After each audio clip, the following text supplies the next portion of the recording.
Movie की शुरुआत होती है और हम बारात के एक काफिले को देखते हैं जो कि बड़ी ही धूमधाम से दुल्हन को अपने टाउन में ले जा रहे हैं। ये शादी फॉस्को नाम के एक आदमी ने एना नाम की एक सिंगल मदर से की है, क्योंकि दोनों ही लोगों के पिछले पार्टनर्स की डेथ हो चुकी है। एना की एक बेटी भी है जिसका नाम सेंटीना है, वो भी ना के साथ अपने नए घर जा रही है। आगे हम देखते हैं कि शादी की खुशी में फॉस्को ने अपने टाउन के लोगों के लिए एक शानदार लंच पार्टी रखी है।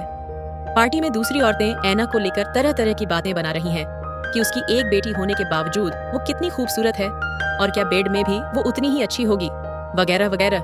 दूसरी तरफ हम देखते हैं कि कुछ औरतें एना को लेकर जितना जलन महसूस कर रही होती हैं, वहीं कुछ मर्द अपने ऊपर अफसोस कर रहे थे कि उनके पास एना जैसी खूबसूरत बीवी क्यों नहीं है। ये सब देखकर फॉस्को काफी खुश था, क्योंकि सब लोग उसी पर ध्यान दे रहे थे।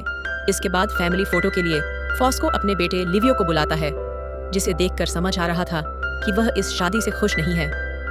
फोटो लेने के बाद रात में जब फॉस्को एना के साथ सुहागरात मनाने की तैयारी कर रहा था, तभी फॉस्को का एक दोस्त उसके घर के बाहर से उसे आवाज लगाता है। वह उसे कुछ ऐसा कहता है कि फॉस्को को एना को छोड़कर वहां से जाना पड़ता है।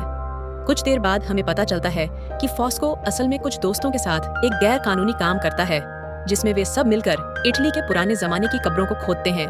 उन कब्रों से एंटीक्स निकालकर बड़े दामों पर मार्केट में बेच देते हैं। लेकिन आज इन सब की किस्मत खराब थी, क्योंकि जब वे खुदाई कर रहे होते हैं तब वहां से गश्त लगा रही पुलिस की एक टीम इन सब की सुताई करने पहुंच जाती है। तब इन सबको अपना पिछवाड़ा बचाकर वहां से भागना पड़ता है। इस घटना के बाद फॉस्को पूरी रात घर नहीं जा पाता, लेकिन जब वह सुबह सवेरे अपने घर पहुंचता है तब वह सुहागरात मनाए बिना नहीं रह पाता और शुरू हो जाता है।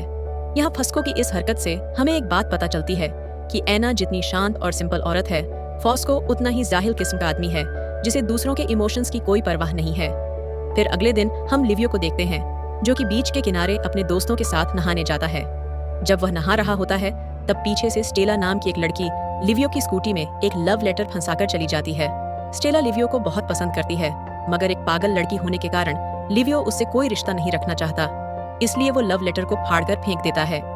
आगे हम देखते हैं कि फॉस्को एना के साथ हनीमून मनाने के लिए पेरिस गया हुआ है। यहाँ टाउन में बस उन्हीं के चर्चे चल रहे हैं। शाम के दौरान जब सारे आदमी हंसी मजाक करने के लिए इकट्ठा होते हैं, तब वे सारे लोग यही बातें कर रहे होते हैं कि फॉस्को हनीमून पर रात से सुबह तक बस बिस्तर गर्म कर रहा होगा और शायद वह दोपहर में भी ओवर टाइम कर रहा होगा।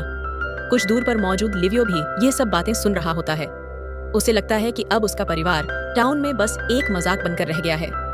जिसके कुछ दिन बाद हम देखते हैं कि फॉस्को और एना हनीमून मनाकर लौट आते हैं, और यहाँ फॉस्को नोटिस करता है कि उसकी बहन फर्नांडा और एना की बेटी सेंटीना उन्हें वेलकम करने के लिए मौजूद है, मगर उसका बेटा लिवियो उन दोनों के वेलकम के लिए नहीं आया।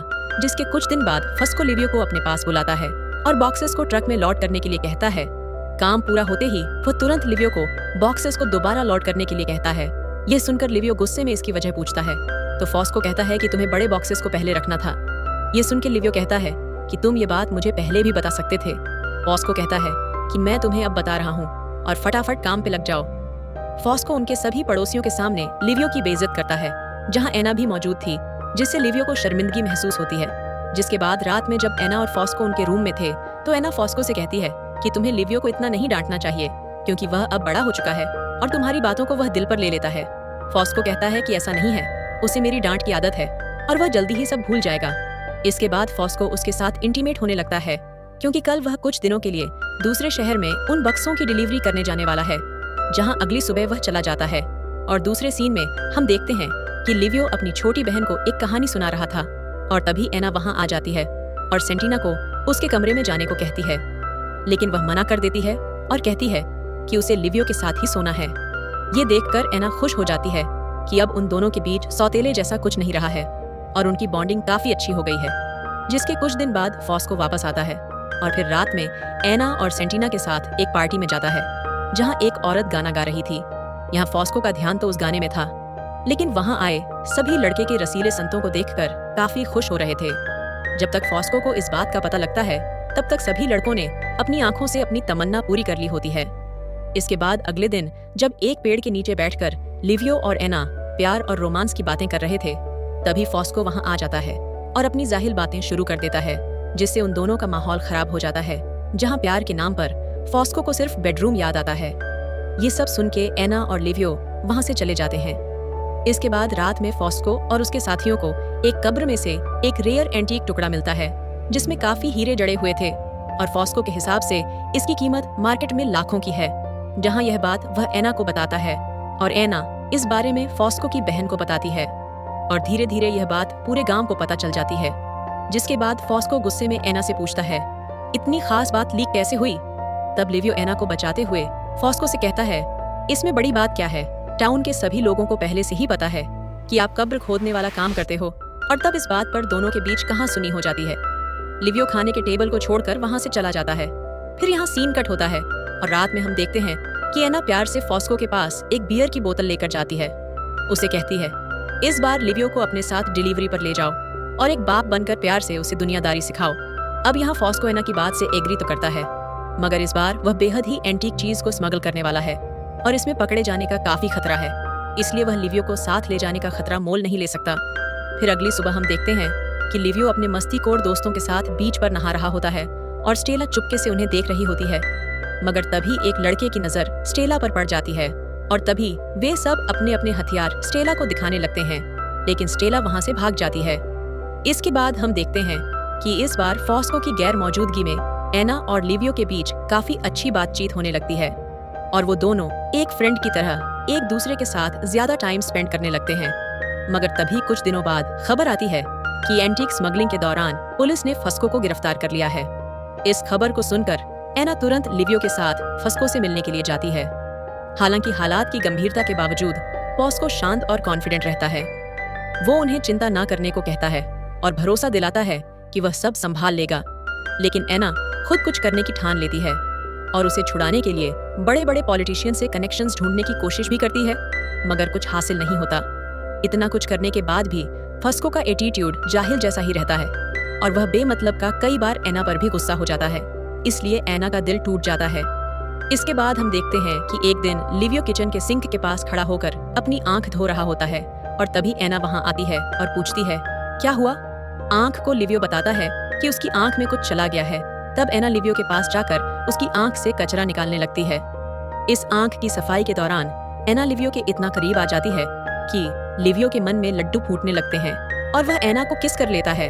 अब क्योंकि एना भी कई दिनों से प्यार के लिए तरस रही होती है, इसलिए वह भी लिवियो को किस करना शुरू कर देती है। मगर कुछ सेकंड्स के बाद एना को यह एहसास हो जाता है कि यह गलत है। फिर वह अपने आप को काबू करते हुए वहां से चली जाती है और उसे लगता है कि सब खत्म हो गया। लेकिन किस्मत की कुछ और ही प्लान्स थी। अब लिवियो को एना की खूबसूरती का स्वाद लग चुका है, इसलिए वह एना के आगे पीछे मंडराना शुरू कर देता है ताकि वह उसके साथ एक और मौका बना सके। मगर अब एना समझ चुकी है कि यह सब गलत है, क्योंकि लिवियो उसका सौतेला बेटा। फिर आगे हम देखते हैं कि जब लिवियो एना को जोर लगाकर मनाने की कोशिश करता है तो एना उसे फस्को को इस बारे में बताने की धमकी भी देती है, मगर लिवियो पर इसका कोई असर नहीं होता और वह बार बार कोशिश करता रहता है।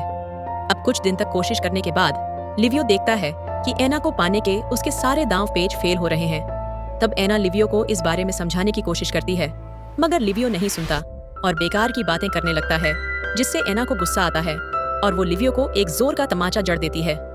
गुस्से से भरा और अपमानित लिवियो वहां से भाग जाता है और अपने दोस्तों के साथ शराब और मौज मस्ती की रात बिताने लगता है। लेकिन तकदीर ने उनके लिए कुछ और ही तय कर रखा था। उस रात लिवियो शराब पीकर और साथ में कुछ चोट खाकर घर में आता है। एना उसे इस हाल में देखकर उसे संभालने की कोशिश करती है, मगर लिवियो उसे साइड में करके अपने कमरे में जाता है। अब लिवियो को गुस्से में इस तरह सुलगता हुआ देखकर एना उसके पास आती है और उसे शांत करने के लिए वह उसका साथ देते हुए अपनी सारी बंदिशों को तोड़ देती है और वह सब कुछ कर लेती है जो वह बहुत दिनों से करना चाहती थी। अब आगे हम देखते हैं कि एना और लिवियो डेली बेसिस पर अपना काम निपटा रहते हैं और इस तरह वे कई दिन बिता देते हैं। लेकिन एक दिन जब वे किचन में एक दूसरे के साथ अपना डेली का यूजुअल रंगीन कार्यक्रम कर रहे होते हैं, तभी उन्हें अपने स्टोर रूम से एक आवाज सुनाई देती है। तब लिवियो रूम का दरवाजा खुलता है और देखता है कि उसमें स्टेला छुपी हुई है। उसे देखते ही लिवियो की फटकर हाथ में आ जाती है। फिर स्टेला के जाने के बाद लिवियो स्टोर रूम में जाता है और की होल से देखने पर पता चलता है कि सामने का हिस्सा बिल्कुल क्लियर दिख रहा है। ये सब जानने के बाद लिवियो को लगता है कि शायद स्टेला ने सब कुछ देख लिया है और वो ये सब बात एना को बताता है। लिवियो साथ में ये भी कहता है कि स्टेला एक पागल लड़की है। अगर वह किसी को हमारे रिलेशन के बारे में बताएगी भी तो कोई भी उस पर यकीन नहीं करेगा। मगर कुछ दिन बाद उनकी यह गलतफहमी दूर हो जाती है, क्योंकि खबर मिलती है कि फॉस्को जेल से छूटकर घर आने वाला है। एना जानती है कि स्टेला की बात पर शायद कोई यकीन करे या ना करे, लेकिन अगर स्टेला ने फस्को को ये बात बता दी तो वह जरूर इसकी बात पर यकीन करेगा। अब ये सब जानने के बाद एना बहुत घबराती है और मदद के लिए वह फर्नांडा को बुलाती है। अब जब स्टेला और अफेयर वाली सारी बात फर्नांडा को मालूम पड़ती है तब वह एना पर बहुत गुस्सा करती है और साथ ही वह एना को यह भी समझाती है कि किसी भी तरह फस्को को यह सब बात पता नहीं चलनी चाहिए। अब आगे हम देखते हैं कि जिस दिन फॉस्को जेल से छूटकर घर आता है उस दिन मोहल्ले में एक वेलकम पार्टी रखी जाती है जहां सारे लोग काफी खुश होते हैं, लेकिन एना लिवियो और फर्नांडा की फटी पड़ी होती है क्योंकि वे डरे हुए होते हैं। लेकिन फॉस्को पीकर पूरा टल था और उसका ध्यान किसी पर नहीं जाता। अब ढेर सारी शराब पीने के बाद फॉस्को बीच के किनारे अपनी टंकी खाली करने जाता है जहां स्टेला उसका इंतजार कर रही होती है और वह फॉस्को को सब कुछ बता देती है।